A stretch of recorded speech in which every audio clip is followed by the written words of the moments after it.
नमस्कार साधकों, आपका स्वागत है सर्वचार्य के इस पवित्र ज्ञान यात्रा में। आज हम प्राचीन भारतीय रतिशास्त्र के महामहिम ग्रंथ कामसूत्र के 7वें अध्याय प्रणन और शीतकार प्रकरण को जानने जा रहे हैं। यह ज्ञान किसी असभ्य उद्दीपन का साधन नहीं, यह है मानव मन, शरीर और भाव की सूक्ष्म प्रकृति का विज्ञान। मैं सोमदेव आपको इस अध्याय के प्रत्येक भाग शांत और मर्यादित रूप में समझाऊंगा। आइए प्रारंभ करते हैं। वात्स्यायन मुनि कहते हैं, काम स्वभाव से ही वाम है, अर्थात उलट, विरोधी और विचित्र। इसी कारण सुरत कभी कभी कलह जैसा प्रतीत होता है। संयोग में प्रेम और विरोध, कोमलता और उत्तेजना दोनों एक साथ उपस्थित रहते हैं। इसी मिश्रण से उत्पन्न होता है प्रणन और शीतकार। प्रणन अर्थात प्लेफुल स्ट्राइकिंग, लेकिन ध्यान रहे यह सहमति और कोमलता के नियमों में ही हो। इसके सुरक्षित स्थान हैं कंधे, सिर का ऊपरी भाग, स्तनों के मध्य का स्थान, पीठ, जांघ और पार्श्व। इन स्थानों पर किया गया स्पर्श रति के रस को उन्नत करता है, दुख देने हेतु नहीं होता। वात्स्यायन 4 प्रकार बताते हैं। पहला, अपहस्तक, हथेली की पीठ से किया गया हल्का प्रहार। दूसरा, प्रसृतक, जिसमें उंगलियां सर्प के फन के समान मोड़कर प्रहार किया जाता है। तीसरा, मुष्टि, हल्की बंद मुट्ठी से वार। चौथा, समतलक, पूरी हथेली से सपाट स्पर्शयुक्त प्रहार। इनका उद्देश्य कष्ट नहीं, रतिक्रम की उत्तेजना बढ़ाना है। यह सब तभी उचित है जब दोनों पक्ष उसमें सम्मति से शामिल हों। प्रणन से जो भाव उत्पन्न होते हैं वे ध्वनियों में प्रकट होते हैं। इन्हें शीतकार कहा गया है। शीतकार रति का सूक्ष्म संगीत है। वात्स्यायन ने 8 प्रकार बताए। इनकार, स्तनित, कूजित, रुदित, नदित, सूतकृत, दूतकृत और फूतकृत। प्रत्येक ध्वनि शरीर और मन में उत्पन्न अलग अलग भाव को प्रकट करती है। कहीं वेदना, कहीं आनंद, कहीं उत्तेजना, कहीं गहन तन्मयता। शीतकार हमेशा ध्वनियों तक सीमित नहीं। स्त्रियां स्वाभाविक रूप से कह उठती हैं, अरे मैया, बहुत हो गया, ऐसा मत करो, अब रहने दो। ये विस्मय, वेदना और आनंद के मिश्रित भाव हैं। वात्स्यायन इन्हें शीतकार का ही विस्तार मानते हैं।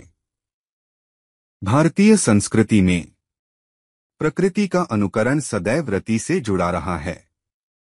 यहां वात्स्यायन कहते हैं, कबूतर, हंस, चातक, शुक, भ्रमर, इन पक्षियों की ध्वनियों जैसा नरम कंपनयुक्त स्वर समागम की भाव तीव्रता को गहरा कर देता है।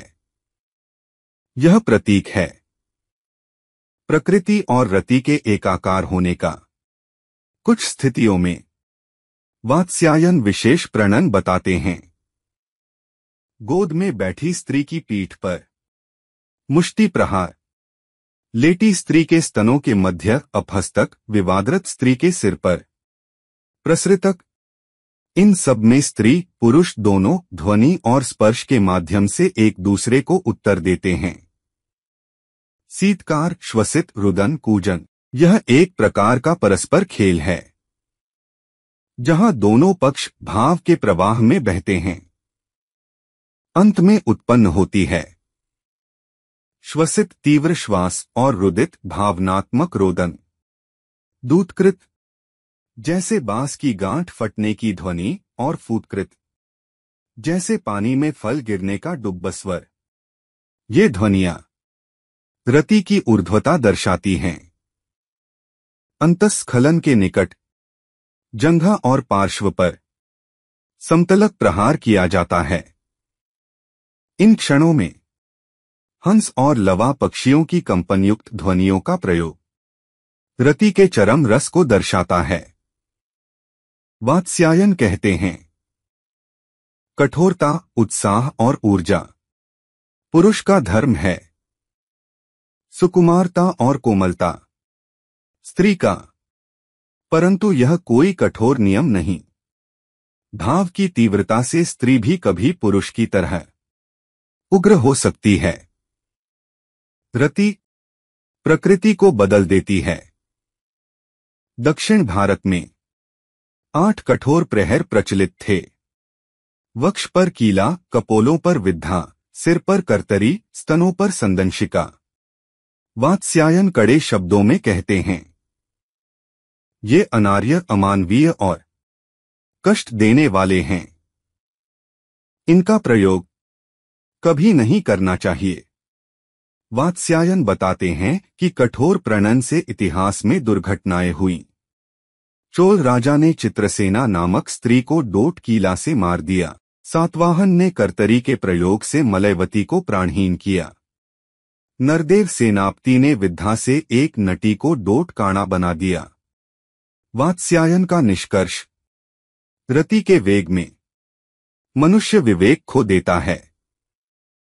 इसीलिए संयम और कोमलता आवश्यक है।